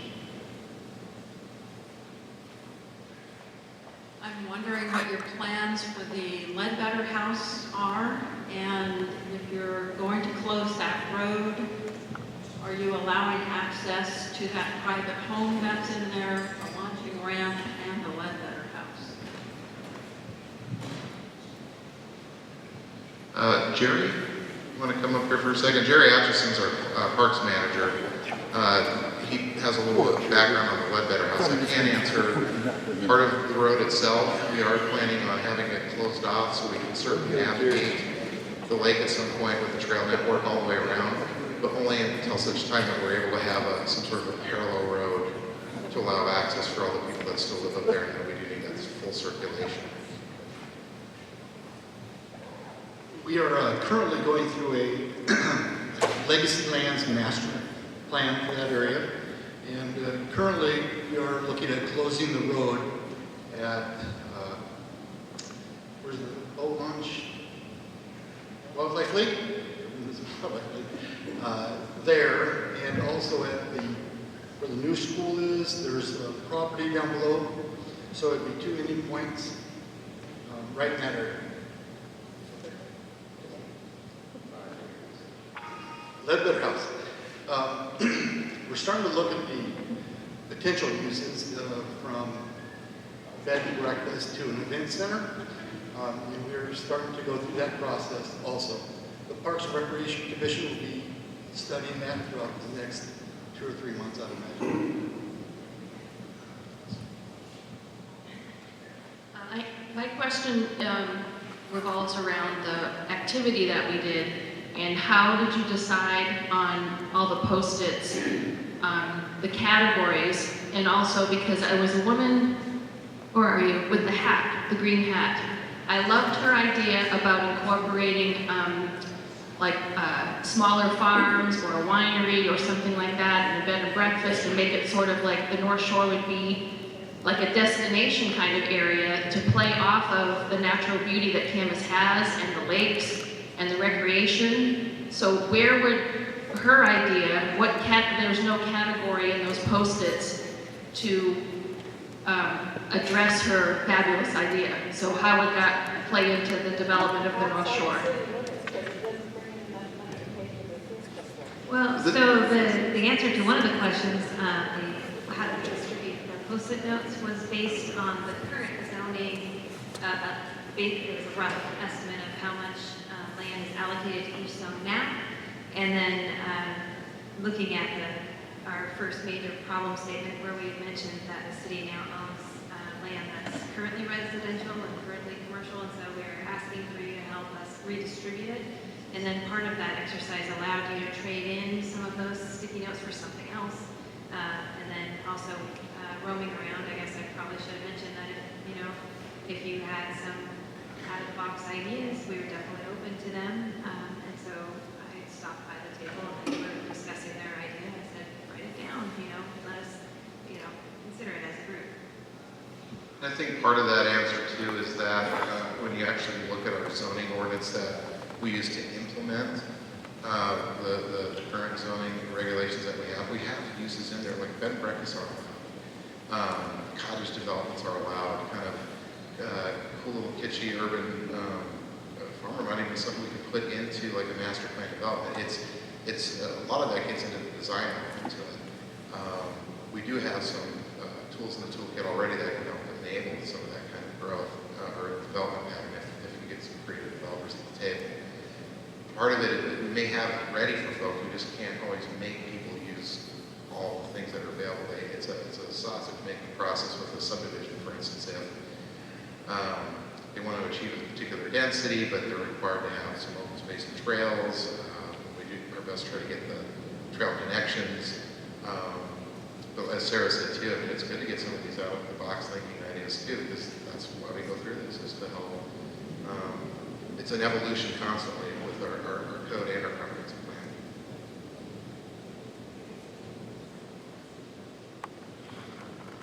I have a question about the community center plan that was scrapped with the last election. And if that idea is completely dead, or if it's something that the city is thinking about and wants to bring back, and also if that's the case and they are still thinking about putting a community center up, is it possible to integrate it into the North Shore plan and create a community center that has dual purpose, as serving the PUD development of the master plan village, as well as the community center? So part of the cost can be absorbed by the developer, and it cannot be as much of a burden on the city, the rest of the city tax base, possibly. Is that an option? Well, there's no current plan right now for like a plan B, if you will, for a community center. What we do have, so what we're doing right now under community development, we look at our comprehensive planning and land use side of what we need to do for the city. We also have a parks department. So Jerry Atchison, who was just up here, he also has a parks master plan. He's gone through similar exercises to create that, design threats, things like that. That's what helps enable doing a community center. But that's at the discretion of the council wanting to move forward with that as a project that the community might want. Now, can something like that be integrated into a big master plan? Sure. I mean, we've talked to developers about integrating all kinds of different things, like Woodburn Elementary as a result of working with the developers on a big master plan for mixed density development out there. So you got the land for the schools, there's mixed densities out there with housing, large lot, small lot, medium size, and then there's also trails throughout there, and it connects to the county parks right behind it. Could something similar be done with that for a community center? Sure, but there are no current discussion points on that right now. No. One of the things that we have done is the Parks Commission, we've asked them to come up with a strategy and come up with some different ideas. And the idea is that sometime in the summer, ideally, we'll have different groups that can put together different ideas that would incorporate different ideas. Maybe it is through the North Shore, maybe it's in different locations, but coming up with some different concepts that can be presented and it's a way that as a community we kind of take a look, ask questions, and really kind of get some different options and thinking outside the box and really engaging people to come up with those ideas, because I think there's a lot of different good ideas out there that we can utilize.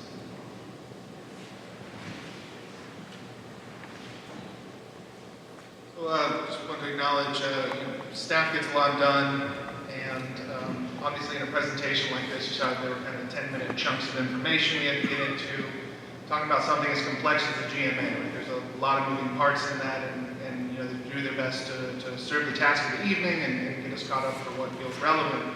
But I just wanted to kind of challenge my neighbors and all of us to kind of do a little bit of homework on the GMA itself and just kind of let it inform any thinking you do around this effort, good, bad, or indifferent. But there's 14 points mentioned more than once in the GMA, but those haven't shown up in a slide that I've seen.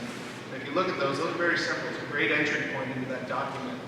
And one of them, for instance, it was 13 points. It turned into 14, and the 14th was shoreline management protection, right? And we definitely have some thinking to do around that. There's things about, a work-play balance, which kind of serves maybe more of a downtown development than this. The other thing I wanted to just, again, have us all hopefully think about and mention out loud was, as I understand it, the GMA is something we need to satisfy to qualify for a select group of grants. That is a county-wide responsibility. It's not just a Camas responsibility. I've also never seen that mentioned in our discussions here. So I'd like us all to kind of consider as we go down the path.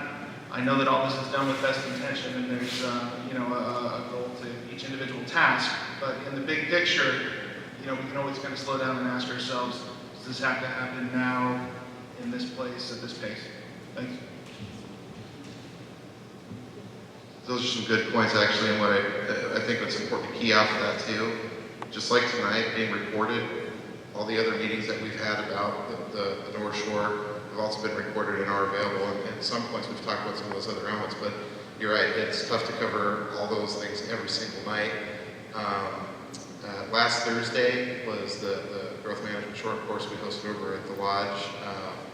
And as was mentioned earlier tonight, it was a long evening, but it's worth going through because there's a lot to cover on that. I mean, it's easy for us to kind of digest this and go out and recite a lot of this because I've been doing this for 20 years. Sarah's been doing this for 20 years. Curly's been doing this a lot longer than that. So, but and city staff is available. Our preference is to make sure that you all understand and feel comfortable with what we're talking about on long-range planning and current planning. There is a difference between the two. The long-range planning is what we're doing now.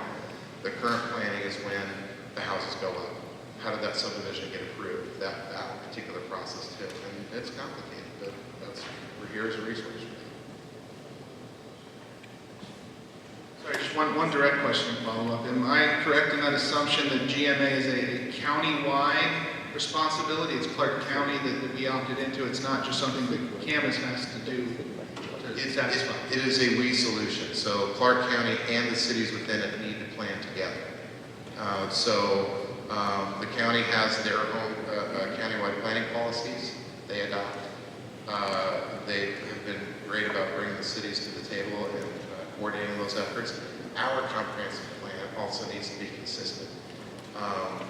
Because the idea is that if the county is engaging in some planning and it's going to eventually be absorbed by whether it's Vancouver, Ridgefield, Battleground, Camas, Washougal, what have you, we don't want a bunch of inconsistencies either. We have regular meetings with them quarterly. A lot of coordination. A lot of coordination. I mean, A lot of a lot about coordination with the roads and capacity between cities and how we can get freight here and there and people. So it's a lot of coordination when it comes to Growth Management Act as well. No, I don't have a question. I have a statement I'd like to make, a couple of them. One is, I've been working with the City of Camas and the City of Camas staff for maybe 15 or 20 years. We were involved as a group with bringing the North Shore into Camas, getting it annexed. And I don't think a lot of people there appreciate just how much the staff and the city's done to create a vision and create an actual opportunity to save the North Shore of the lake, and how much they've done already.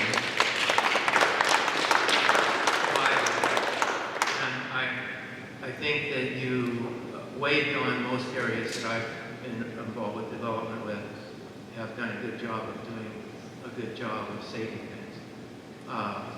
The other thing I'd like to say, though, on the opposite side of the coin is there's been a lack of discussion, probably because of the vote on the pool and the fear everybody has of, where they are now with the public outcry.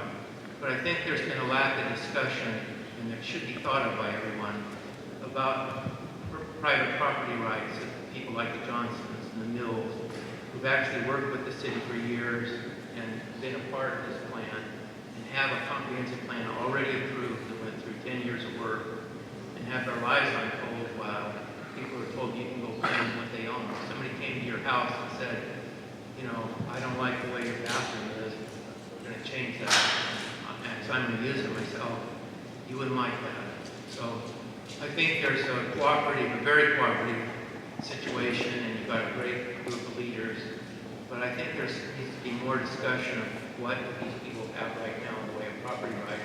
The GMA addresses that, and it addresses it specifically, and it's not the blank slate you're being told about right now, I don't think.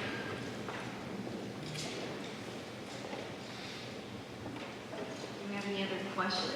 Okay. Looks like we have a lot. First off, I'd like to thank the city for hosting this workshop. Our table enjoyed it, and we really have the impression that you all do care what we think. And I've never had the impression otherwise.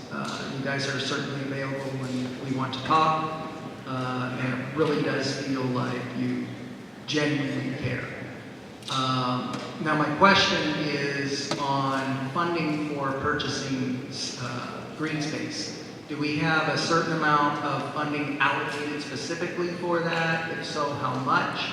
And the second part of that would be, have there been options explored to increase that funding? Because it seems like the general theme is most people want to preserve the green space and want the city to protect the natural areas. So I'm wondering if that's been discussed, if alternative funding has been discussed. You know, maybe a bond or some other way where we can possibly reduce the commercial and some of the undesirable elements that would come with the development. Good question. Jerry's come up here to help answer that. We do have funding in place thanks to council and the mayor's leadership. We are out actively pursuing those properties. We have roughly 60% of them completed. We have 2 properties left to acquire. And I think all told, it'll be around 17 million, that's what I think it is. And we received a grant for 2.6 million from Conservation Futures. And we have 2 other opportunities, 2020 and 2022, for a Recreation and Conservation Fund funding. And so we're pursuing those.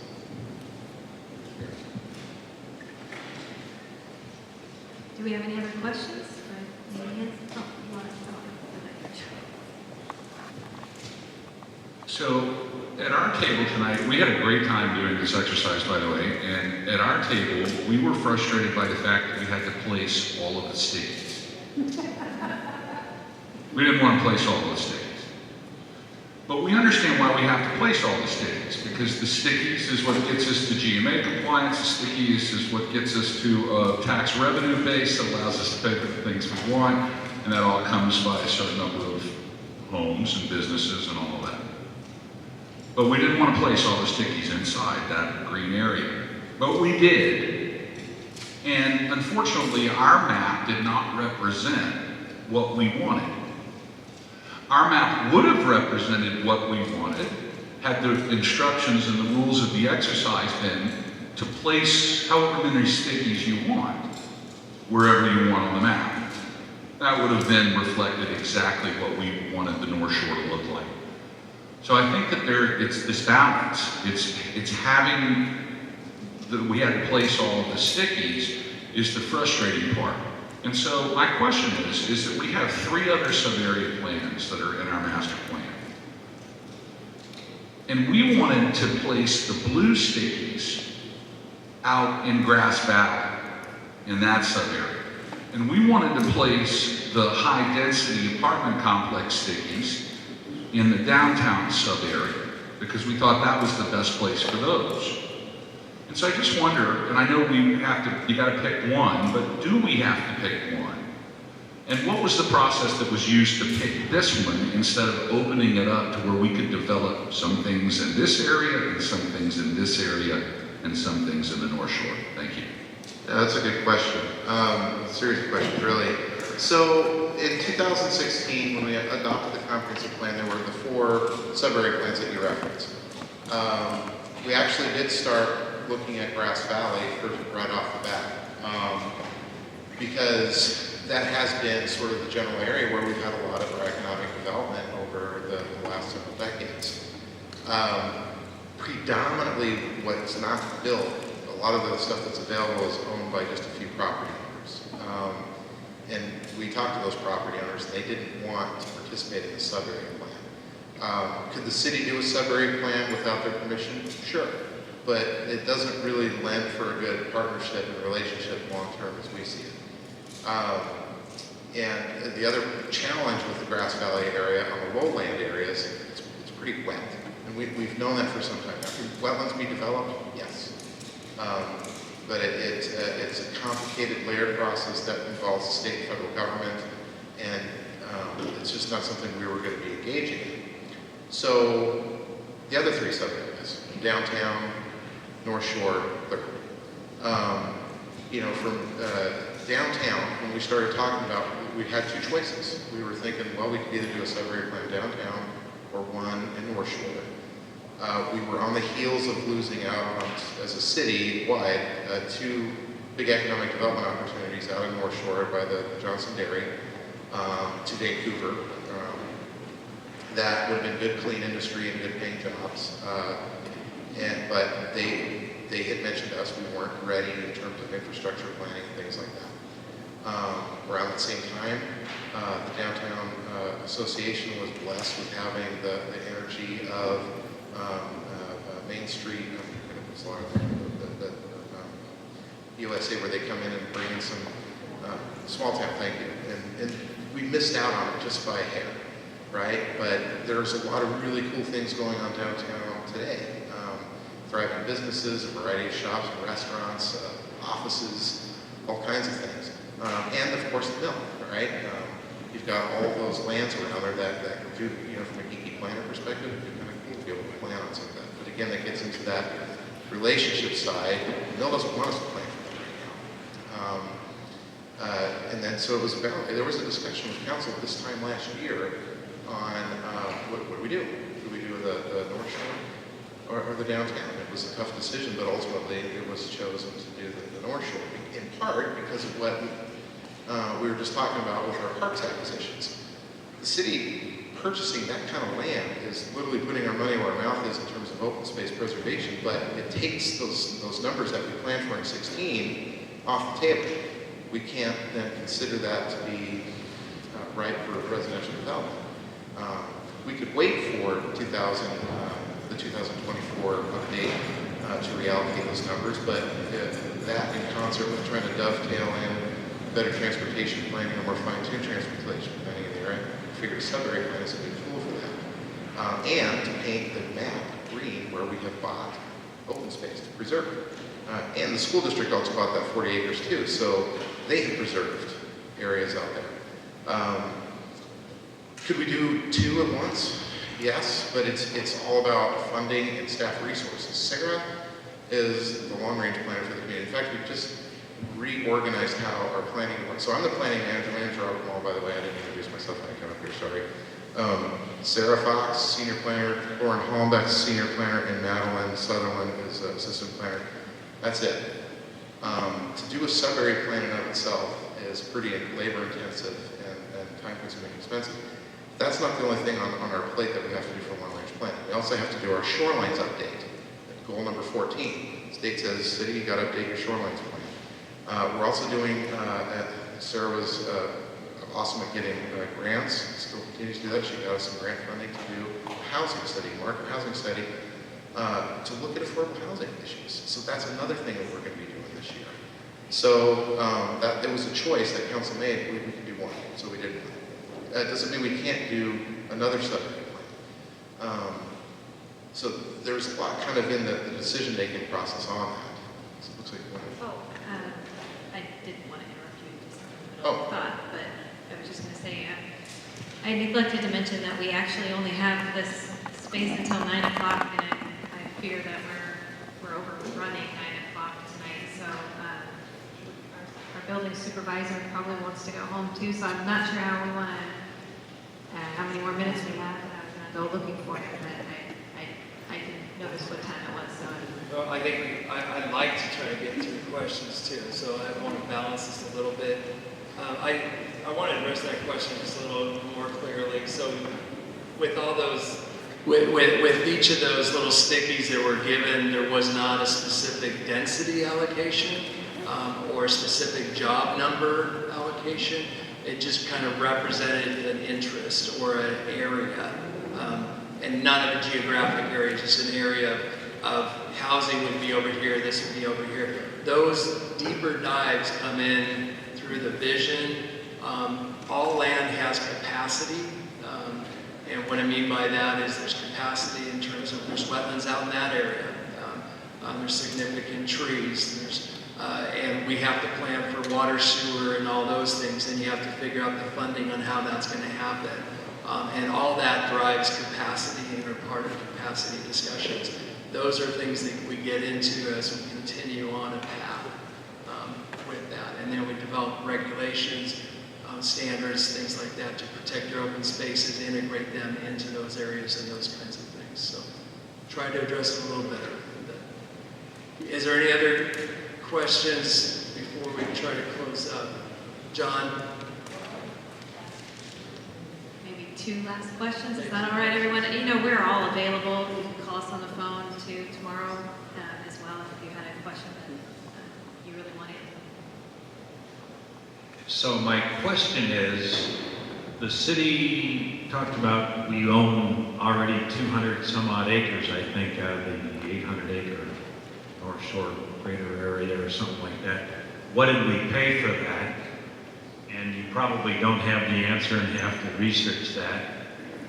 But the concept I'd like citizens to consider as a businessman, I think I came in and started looking at this as we got this, what do we want to do with it? Let's say in round numbers, to build another road, it's going to cost us $10 million before we can shut off Ledbetter. That's a very expensive walking and biking path. Nothing wrong with that, but all we have then is the biking path. In reality, besides the road, we're going to have to build sewer, water, a whole host of things that developers will come. Is it possible for us to consider selling off some parts of some of the land we've already bought at a profit to help fund some of the rest of the development and the parks and the things that we want there, and therefore reducing the burden on property taxpayers in the long run? And that question is out there, so it's been heard.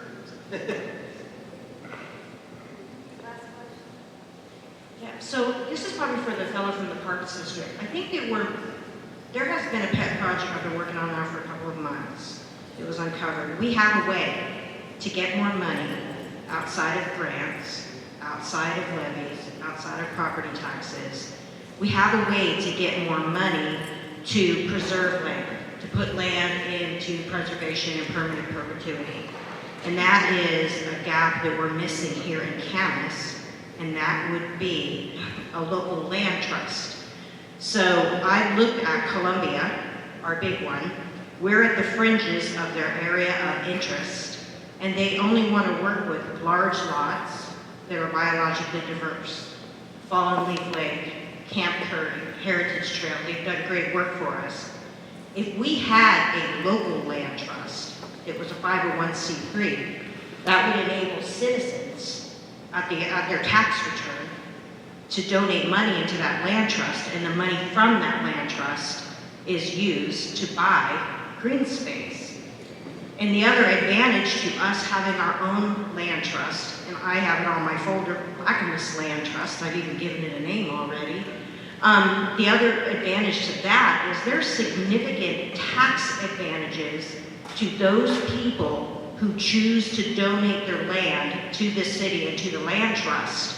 So right now, if somebody wanted to donate 5 acres, 10 acres, 15 acres, we have no place for them to donate this land to the city. We have no vehicle or means. Now, the way the land trust works, and I've spoken to 12 of them in Northern California, Oregon, and Washington, the way the land trust works is an owner, including a developer who has just purchased 40 acres, he can literally take a section of that land, donate it to the land trust. Maybe that section is a forest, I don't know. And he can get tax breaks. So, I mean, we're missing a big opportunity by not having a local land trust to get money and to preserve more green space. So I'll help you build it. I mean, That's another one where it's a comment and an idea, and you just share it, it's being heard. So, is there any last closing questions? And if not, we'll end it on that, and I thank everybody for their time this evening.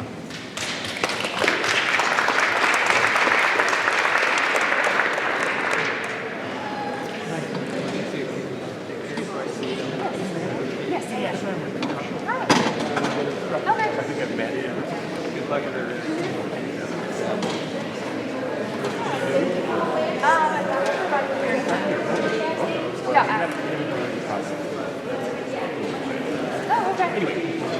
Well, it's next weekend.